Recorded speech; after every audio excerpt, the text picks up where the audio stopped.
way. Let me be clear. Donald Trump is using our service members as political props and as pawns in his illegal effort to militarize our nation's cities.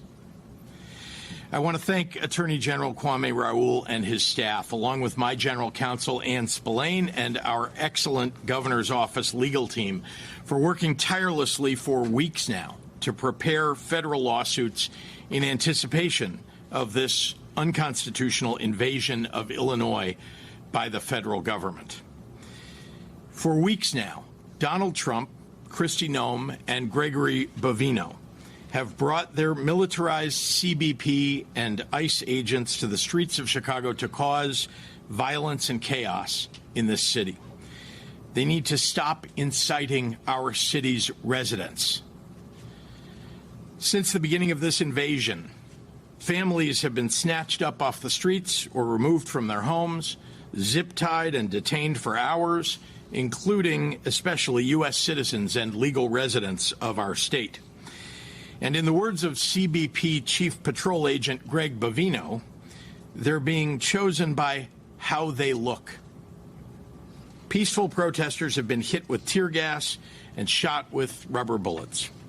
Journalists simply reporting the facts on the ground have been targeted and arrested. U.S. citizens, including children, have been traumatized and detained. This escalation of violence is targeted and intentional and premeditated. The Trump administration is following a playbook: cause chaos, create fear and confusion, make it seem like peaceful protesters are a mob by firing gas pellets and tear gas canisters at them. Why? To create the pretext for invoking the Insurrection Act so that he can send military troops to our city. He wants to justify and normalize the presence of armed soldiers under his direct command. I want to take you through the steps that he's taken to follow the playbook and show how it is playing out real time here in Illinois.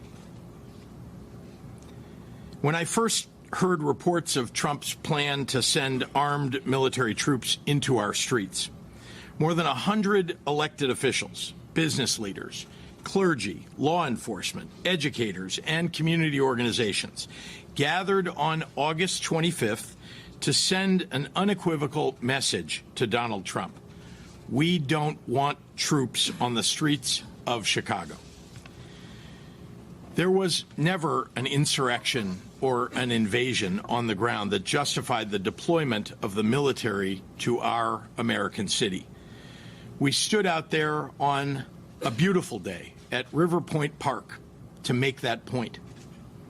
Donald Trump's deranged depiction of Chicago as a hellhole, a war zone, and the worst and most dangerous city in the world was just complete BS.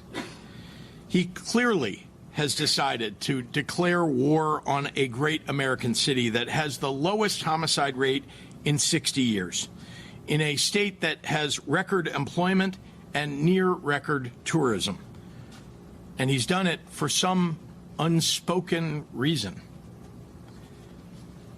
I spent the days and weeks following that out and about in our communities, in Bronzeville, in Austin, in Little Village, Berwyn, South Shore, and others, walking and talking and listening to real Chicagoans and local business owners, something Donald Trump, Greg Bovino, Tom Homan, and Kristi Noem have never bothered to do. No insurrections, no invasions. The folks in the neighborhoods do not want armed troops marching in their streets. When it comes to public safety, they want civilian law enforcement when they need them, and jobs, and after-school programs for kids in the neighborhoods. They do not want Donald Trump to occupy their communities. Then the Trump invasion began. Since ICE and CBP announced their operations on September 8th, our people have been subjected to violence, intimidation, and harassment. They have struck fear in our communities, including, notably, fear in the hearts of U.S. citizens. Trump and the thuggery that his agents have brought has actively made us less safe.